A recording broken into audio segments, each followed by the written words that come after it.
3 people checked into the Desert Meridian Hotel on the same night in September. 3 separate rooms. 3 separate lives. None of them knew each other. All 3 read the same rule card posted inside their doors. All 3 ignored the same 3 rules. And by 4 o'clock in the morning, one of them was gone in a way I still cannot explain to you using any language I was ever taught.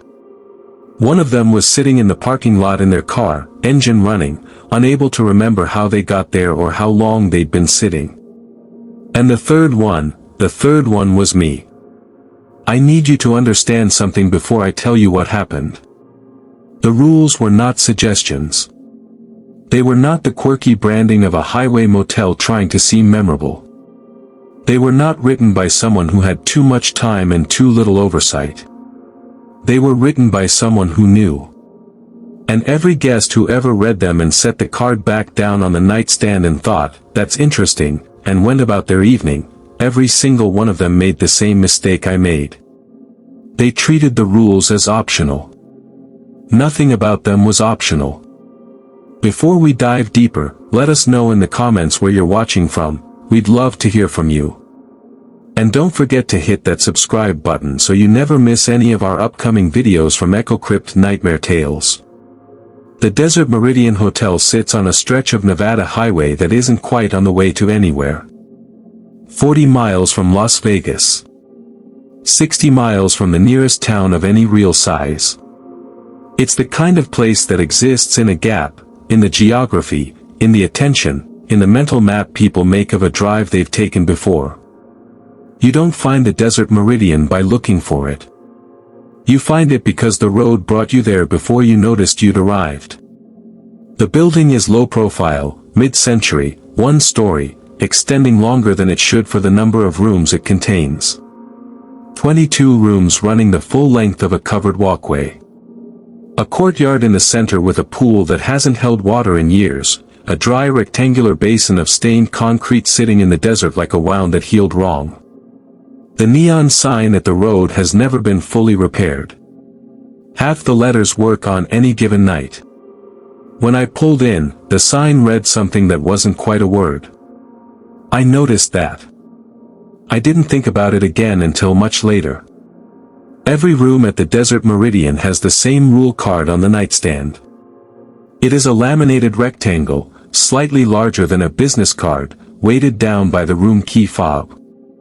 3 rules, each typed in a different typeface, as though they were added at different times by different people who each understood one piece of something larger.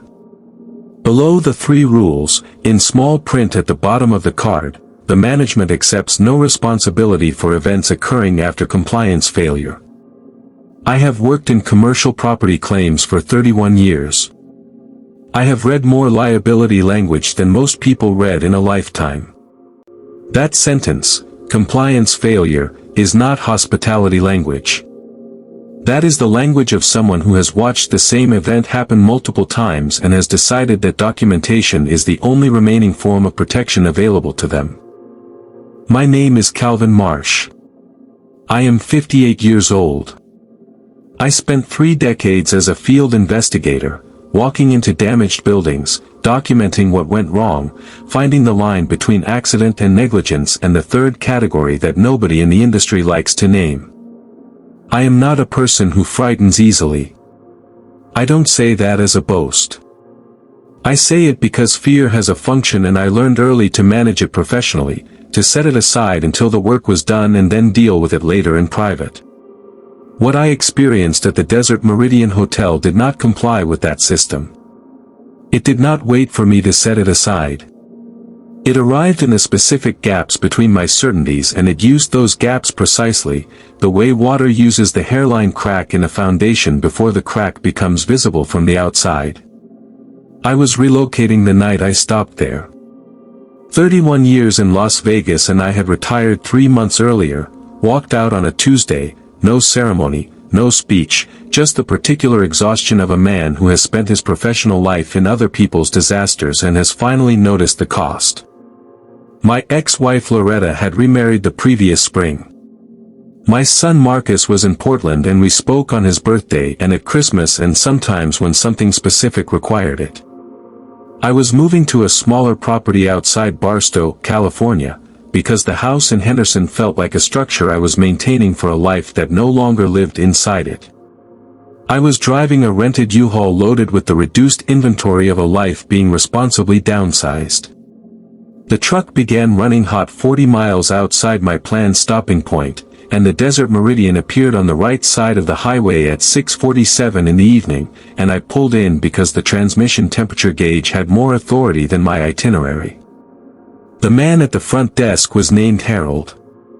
Late 60s, deeply tanned, short-sleeved button-down, reading glasses on a chain. He processed my check-in without making eye contact for longer than felt neutral. Not rude, precise. The kind of person who has learned to measure their attention carefully in a place where attention has weight. As I turned to leave with my key, he said, "Room's all set. Cards on the nightstand. Read it before you get comfortable." He said it without inflection. Without the emphasis that would have made it memorable. Just a sentence delivered in the same tone as checkout time and parking instructions. I nodded the way you nod at things you have no intention of retaining. I took the key. I went to room 11. Across the courtyard from me, a light was on in room 7. A woman moving around, unpacking, it looked like.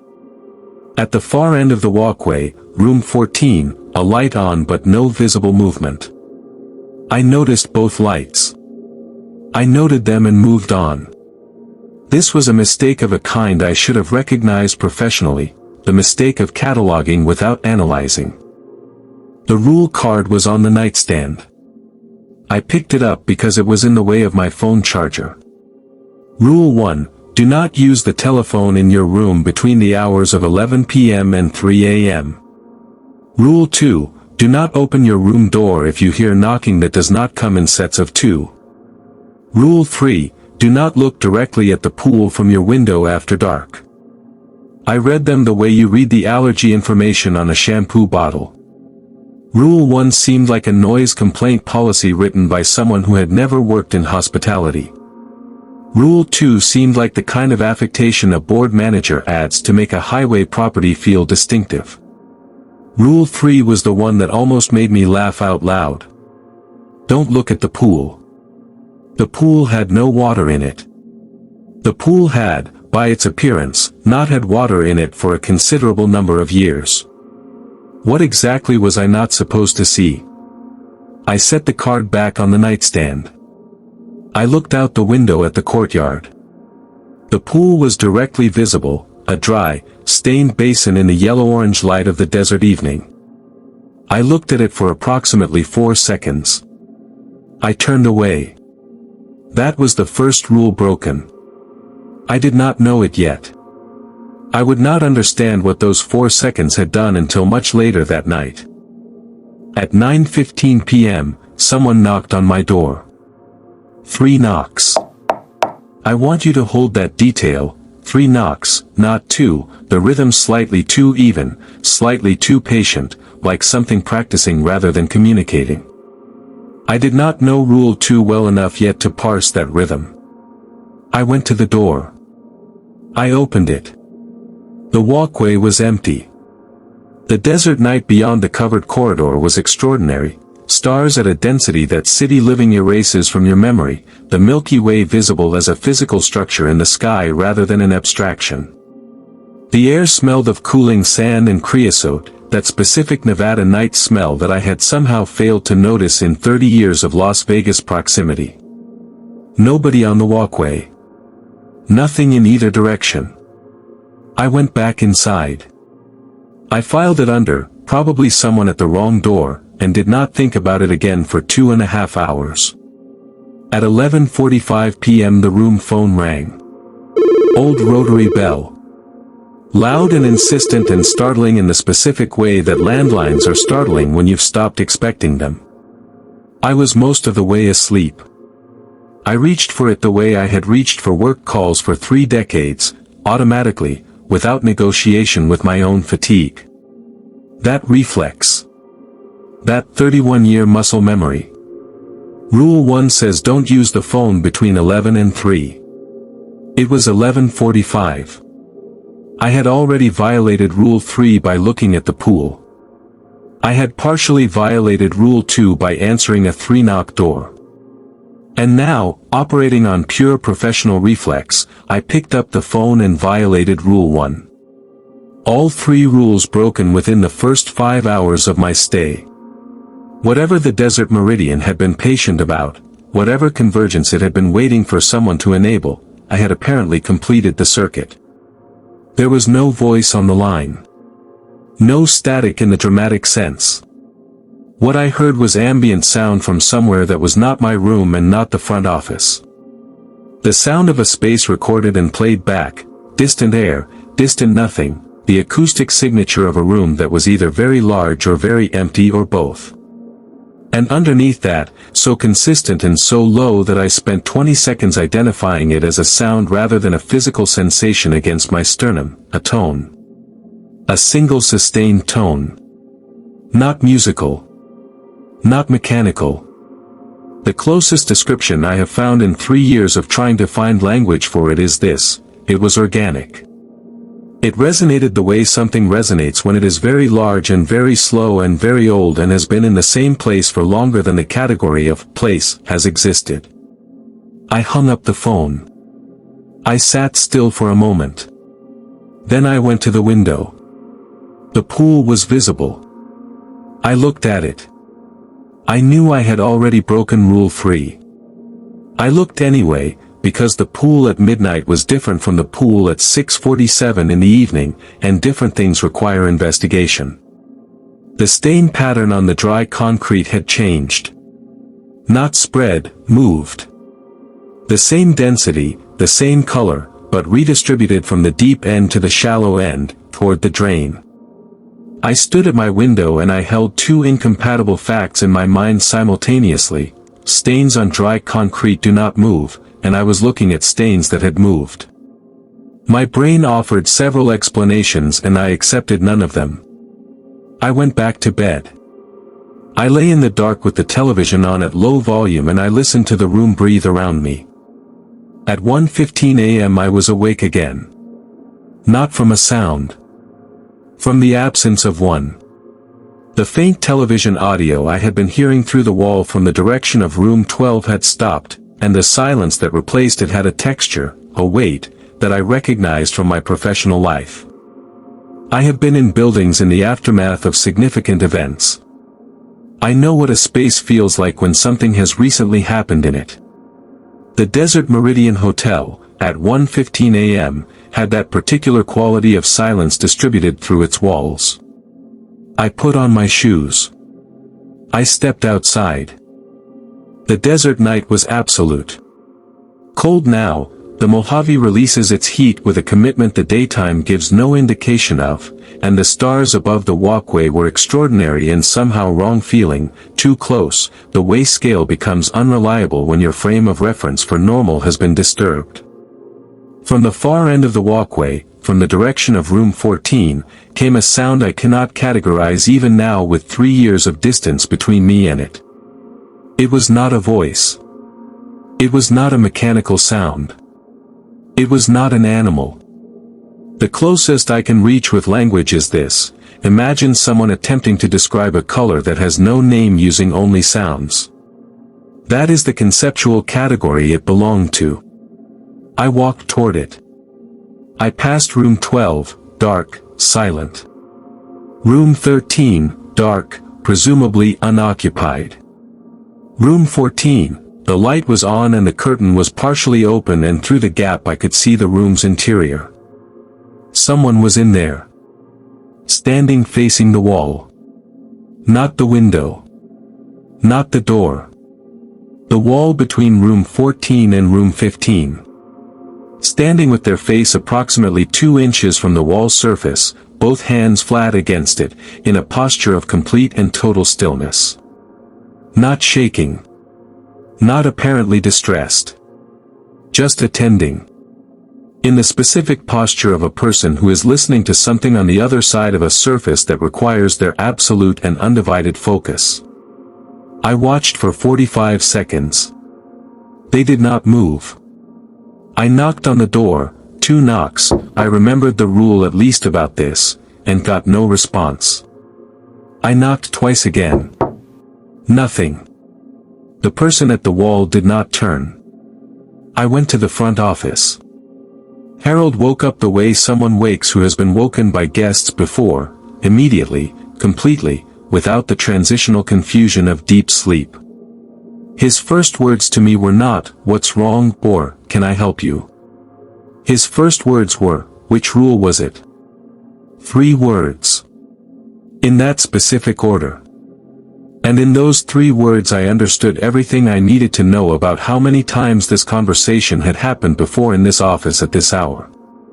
He told me about Rule 3 first, because that is the rule most guests break, he said.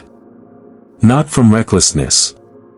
From dismissal, because of the 3 rules it sounds the most arbitrary, the most invented, the most easily categorized as decoration rather than instruction.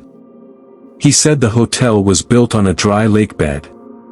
The lake bed had been dry for 40 years before construction, but the ground beneath it still operated according to lake bed logic. It moved, it settled, it redistributed according to pressures from below that had nothing to do with rainfall. The pool registered these movements in its stain patterns. People who look at it after dark, Harold said, carefully, start to see the pattern as something it isn't. He paused. And once they've seen it that way, they can't unsee it. I asked what they saw. He looked at me for a long time. Then he said, they see it as a map. And once they've read the map, they want to know where it leads. Harold stood up. He went to the filing cabinet behind his desk. He pulled out a folder from the bottom drawer, thick, worn at the edges, the kind of document that has been opened and closed many times across many years. He set it on the desk between us. 34 years of incident reports in his own handwriting. Guest names. Dates. Which rules had been broken. And what had followed. I looked through it. Most outcomes were manageable, guests who left at dawn reporting nightmares, guests who complained about phone calls from numbers that didn't exist in any exchange, guests who described sounds through walls that housekeeping could not account for. Some outcomes were not manageable. And the last section of the folder, Harold's notes on Room 14, stopped me completely. Because Room 14, according to Harold's registration records, had not been rented in 4 months. No booking. No name. No vehicle corresponding to it in the parking lot. The light I had seen. The figure at the wall. Harold looked at me while I read and said, that happens sometimes. The room shows you what it remembers. I asked what that meant. He said, someone who stayed there before. Someone who broke all 3 rules at once. The room hasn't finished with them yet. I asked when. He said, 1993. Here is the twist that I did not see coming, even though every element of it had been present from the moment I pulled into that parking lot. The 3 rules are not safety instructions in the conventional sense. They are not warnings designed to prevent discomfort. They are descriptions. Rule 1 is a description of what the telephone becomes between 11 and 3. Rule 2 is a description of who knocks in sets of 3. Rule 3 is a description of what the pool shows and what seeing it does to the person who looks. The reason every guest ignores them is not carelessness, it is that nothing in 30 years of American hospitality culture has prepared any of us for the idea that a laminated card on a nightstand might be the most important document in a building. We have been trained to read hotel rules as bureaucratic formality. The Desert Meridian's rules are nothing of the kind. Harold had been posting them for 34 years because they were the only tool available to him. And they had almost worked. The phone call I had received, Harold asked how long I had listened to the tone. I said 20 seconds. He closed his eyes briefly. He said the tone was a location marker. That it oriented the place to the specific person who heard it, fixed them in the hotel's awareness in a way that could be used. 20 seconds was a light fix, he said. It would fade by morning if I didn't do anything further. Then he asked if I had looked at the pool again after hearing the tone. I thought about the window at midnight. The stains that had moved. I said yes. He said, then the map has been oriented to you. You won't see it the same way twice. But it will show you something every time you look at it now. I asked for how long. He didn't answer that. I was walking back to room 11 at 2:03 a.m. when I saw Petra Vasquez come out of room 7. I did not know her name yet. I learned it later, when we were standing in the cold courtyard trying to account for what had just happened. She was in her pajamas and she was walking toward the pool with the even, purposeful pace of someone who had decided something. I called out. She didn't respond. I followed. She descended the 2 steps into the courtyard and crossed to the pool's edge and stood there looking down at the dry basin, and then she stepped over the edge, not falling, stepping, with the deliberate care of someone crossing a threshold they've identified, and dropped 3 feet into the dry concrete below. She landed and stood and looked at the drain and crouched down and put both hands flat on the concrete around the drain in the exact posture I had seen through room 14's window 40 minutes earlier. Both hands flat. Total attention. Listening to something below the surface that I could not hear. I climbed into the pool basin. I reached her. I touched her shoulder. She turned and looked at me with clear eyes. She was awake, fully present, and said calmly, "There's a door here. Did you see it?" I said I'd seen the pattern. She said, "It's not a pattern. It's a door and it's open and something has been coming through it." Then she looked past me, over my shoulder, toward room 14's window. And whatever she saw in that window made her close her eyes and say very quietly, "Oh. It's not coming through. It's been here the whole time. It just needed 3 people to look at the same time." All 3 phones started ringing at that moment, room 11, room 7, room 14, all 3 simultaneously, the rotary bell carrying across the cold courtyard, and under each ring that same tone, that same organic resonance, sustained and patient and older than the building and older than the highway and older than any human reason for being in that part of the Nevada desert at 2 in the morning. I pulled Petra out of the pool. She resisted not with force but with the specific reluctance of someone leaving a place that has started to feel meaningful. I got her over the edge. I got her moving.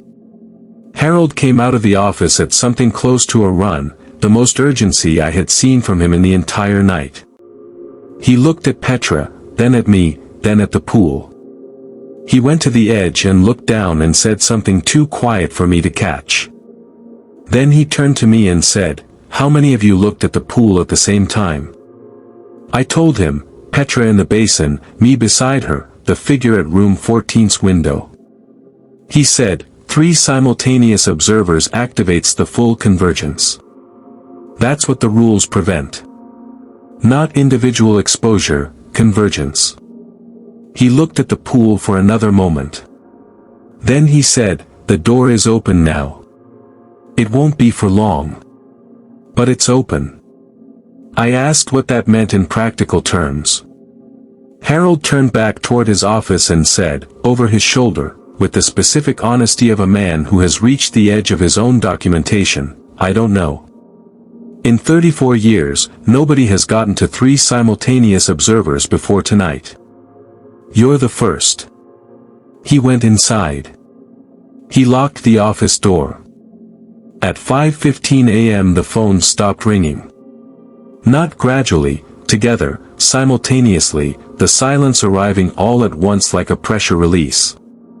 I had been in my room with every light on and the television running since I'd gotten Petra back to room 7. When the last ring cut off, the silence that followed felt like the end of something rather than the absence of sound. I opened my door. The courtyard in early desert dawn was gray-pink and cold and completely ordinary. The pool was a pool, empty, stained, concrete. Room 14's light was off. The desert was beginning its morning transformation, the sky moving through its sequence of impossible colors, and the Joshua trees beyond the parking lot were sharp and still in the pre-wind hour. Petra was loading her car when I crossed the courtyard. We talked briefly, quietly, in the way of two people who have shared something they cannot fully corroborate with each other. She said, "I remember going to the pool. I remember crouching down. I remember putting my hands on the concrete and feeling that it was warm. And I remember thinking that whatever was underneath it wasn't dangerous, it was just old. Very old. And alone for a very long time." She closed her trunk. She said, "I don't know if that's true or if that's what it wanted me to think." She drove away at 5:30 a.m. I have thought about that specific distinction, true versus what it wanted me to think, almost every single day since September. I went to the front desk before I left. Harold was there. The folder was back in the bottom drawer. He was adding a new page, the date, the room numbers, the rules broken. The outcome column was blank. I asked what he was going to write there. He said the outcome column was for closed events and this one wasn't closed. I asked what that meant. He said, "The convergence opened the door. The door closes on its own schedule. Until it does, the outcome is pending." I asked if this had ever happened in 34 years. He said no. I asked his best estimate for how long the door stayed open. He looked at me over his reading glasses and said, "I genuinely don't know. But I'd recommend not staying in Nevada longer than you have to." I drove to Barstow. I moved into the smaller house. I documented everything with the same methodology I had used for 31 years on commercial property claims: the phone call, the pool, Petra, room 14, Harold's folder, the convergence, the open door, and my documentation concluded what I already knew: the Desert Meridian's 3 rules exist to prevent a specific, repeatable event. Harold had been preventing it for 34 years. We were the first 3 people who broke all 3 rules simultaneously in a single night, and we activated something that had been waiting with extraordinary patience for exactly that combination. 2 weeks after I left, I called the Desert Meridian. The phone rang 7 times, the same rotary bell, the same count as the opening of this story, which I don't think is coincidence. Nobody answered. I called the county tourism office. They told me the Desert Meridian had been closed for renovation since October. No projected reopening. I checked the county property records. No renovation permits had been filed. Harold's car, which I had noted in the parking lot, is not registered at that address. And room 14 has been listed in the county's property database as unoccupied since 1993. Not vacant.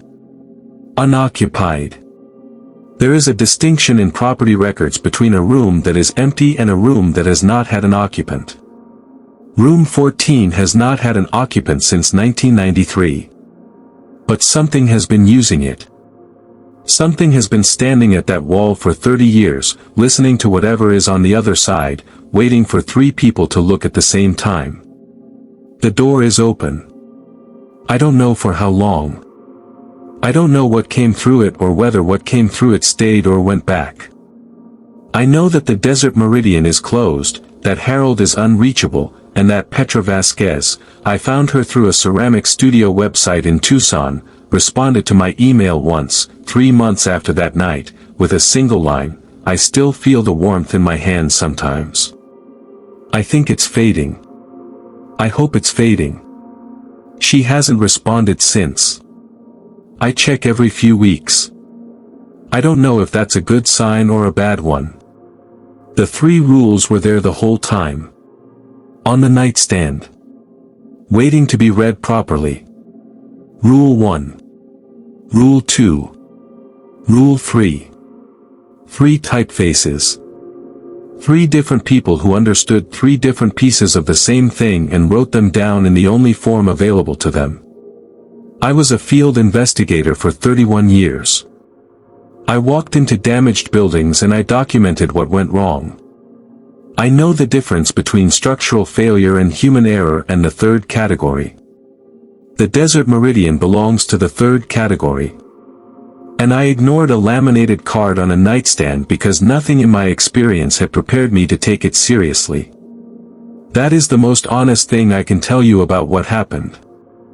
I knew better than to dismiss documentation without reading it. I dismissed it anyway. And now the door is open, and the outcome column is blank, and Harold is gone, and somewhere in the Nevada desert a dry pool is showing someone a map. I need to ask you something before you go. Of the 3 rules, don't use the phone, don't answer a 3-knock door, don't look at the pool, which one would you have broken first? Think about it honestly. Because I think the answer tells you something true about yourself. Something about what you reach for automatically. What you dismiss. What you look at when you've been told not to. The rules were there. We all read them. None of us followed them. And the hotel knew we wouldn't. I think, in 34 years, Harold may have known that too. I think the rules weren't posted to prevent what happened. I think they were posted so that afterward, when the outcome column needed something in it, there would be a record that we were told. Tell us your answer in the comments. We want to know which rule you would have broken. And if this story stayed with you tonight, which I hope it did, in the specific way that true things stay, hit that like button and subscribe to EchoCrypt Nightmare Tales. New stories every week. The kind that find the crack in your certainty and use it. Share this one with someone who thinks the rules on nightstand cards are just suggestions. And if you're driving through Nevada on a night when the transmission runs hot and a motel sign appears on your right, read the card before you get comfortable. All 3 rules. Read them like they mean something. Because in some places, they mean everything. This has been EchoCrypt Nightmare Tales. I'm Calvin Marsh. The outcome is still pending.